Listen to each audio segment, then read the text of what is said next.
أعوذ بالله من الشيطان الرجيم بسم الله الرحمن الرحيم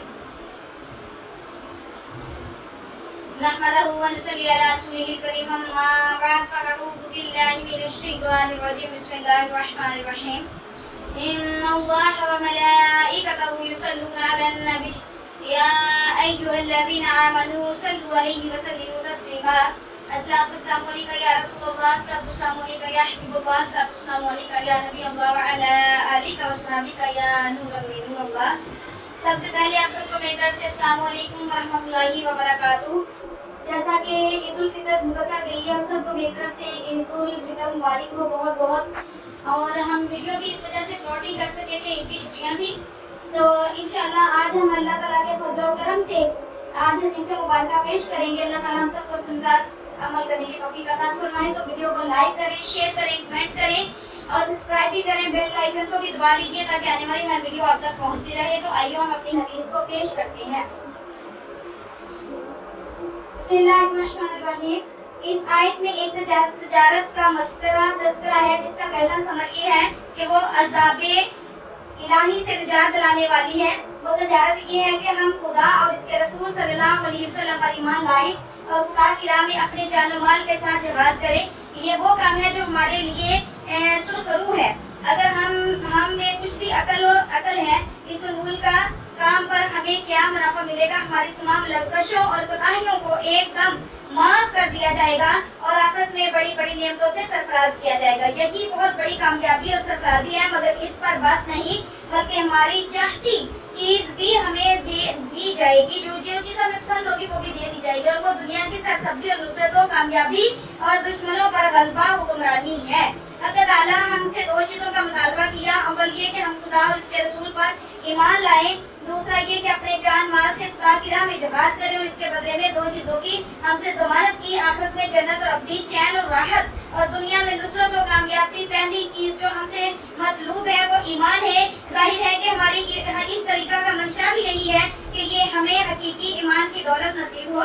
دوسری چیز جو ہم سے مطلوب ہے وہ جہاد ہے. جہاد کی اصل اگرچہ کفارہ کے ساتھ جنگ اور مقابلہ ہے، مگر در حقیقت جہاد کا منشا بھی اعلاء کلمت اللہ اور احکام خداوندی کا اجر ہے، اور یہی ہماری تحریک کا مقصد ہے.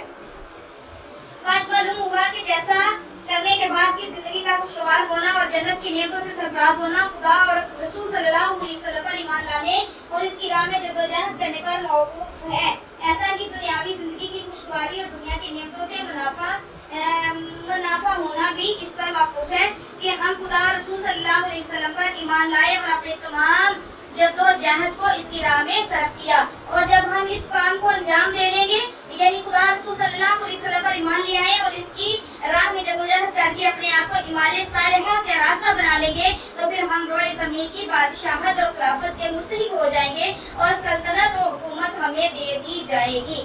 تم میں جو لوگ ایمان لائے اور نیک عمل کریں، وہ ان سے اللہ تعالیٰ وعدہ فرماتا ہے کہ ان کو زمین میں حکومت عطا فرما دے، جیسا کہ ان سے پہلے لوگوں کو حکومت دی تھی. اور جس دین کو ان کے لیے پسند کیا گیا، ان کو ان کے لیے قوت دے گا اور ان کے اس خوف کے بعد ان کو امن سے بدل دے گا. بشترکہ میری زندگی میری بندگی کرتے رہیں اور میرے ساتھ کسی کو شریک نہ کرے. اس آیت میں تمام امت سے وعدہ ہے ایمان اور عمل صالحہ پر حکومت دینے کا، جس کا ظہور عہد النبوی سے شروع ہو کر خلافت راشدہ تک ممتاز رہا. چنانچہ جزیرہ عرب آپ کے زمانے میں اور دیگر ممالک کے زمانہ خلفائے راشدین میں فتح ہو گئے، اور بعد میں بھی وقتاً فوقتاً اس کو انتقال نہ ہو. دوسرے صالحہ ملوک خلفاء کے حق میں اس واضح کو ظہور ہوتا رہا اور آئندہ بھی ہوتا رہے گا، جیسا کہ دوسری آیت میں ہے ان حزب اللہ هم الغالبون ونحو. بس معلوم ہوا کہ اس دنیا میں چین و راحت اور اطمینان، سکون اور عزت و آبرو کی زندگی بشر کرنے کی اس کے علاوہ کوئی صورت نہیں کہ ہم اس طریقے پر مضبوطی کے ساتھ کاربند ہوں اور اپنی اجتماعی اور انفرادی ہر قسم کی قوت اس مقصد کی تکمیل کے لیے وقف کر دیں. وَاعْتَصِمُوا بِحَبْلِ اللَّهِ جَمِيعًا وَلَا تَفَرَّقُوا. تم سب دین کو مضبوط پکڑو، ٹکڑے ٹکڑے مت بنو. ایک مختصر نظامی عالم ہے جو در حقیقت اسلامی زندگی اور اسلام کے خلاف زندگی کا نمونہ ہے. ملک الموت میں ایک عرصہ ملک میں کوشش کی جا رہی ہے. ان تمام کوشش کرنی چاہیے ہے کہ وہ قوم روز بروز ترقی کرتی جا رہی ہے. اس کام کے وہ برکات ثمرات اس قوم میں مشاہدہ کیے جائیں گے جو دیکھیں گے کہ تعلق رکھتے ہیں. اگر تمام مسلمان اجتماعی طور پر اس طریقے سے زندگی اختیار کر لیں گے تو حق تعالیٰ کی ذات سے امید ہے کہ ان کی تمام مسائل اور مشکلات دور ہو جائیں گے اور وہ عزت آبرو اطمینان سکون زندگی پالیں گے اور اپنے کوئی ہوئے دبدبے اور وقار کو بھی حاصل کر لیں گے. وَلِلَّهِ الْعِزَّةُ وَلِرَسُولِهِ وَلِلْمُؤْمِنِينَ. ہر چند میں نے اپنے مقصد کو سلجھانے کی کوشش کی لیکن یہ چندہ تجویز کا مجموعہ نہیں بلکہ ایک عملی نظام کا خاکہ ہے جس کو اللہ کا ایک برگزیدہ بندہ سیدی مولا مخزومی مخدوم العالم حضرت مولانا محمد علیہ صاحب رحمۃ اللہ علیہ لے کر کھڑا ہوا اور اپنی زندگی کو اس مقصد کے کام کے لیے وقف کیا. اس لیے آپ کے لیے ضروری ہے کہ آپ ان کے روابط دستور کے پڑھنے اور سمجھنے پھر ہرگز اکتفا نہ کریں بلکہ اس کام کو سیکھیں اور اس نظام کو علی نمونہ دے کر اسے سبق حاصل کریں اور اپنی زندگی کو اس تعمیر میں ڈالنے کی کوشش کریں. اسی جانب متوجہ کرنا میرا مقصود ہے. اور بس میری قسمت سے الہی پائے گے رنگ و قبول پھول کچھ میں نے چنے ہیں ان کے دامن کے لیے. وآخر دعوانا ان الحمد للہ رب العالمین والصلاة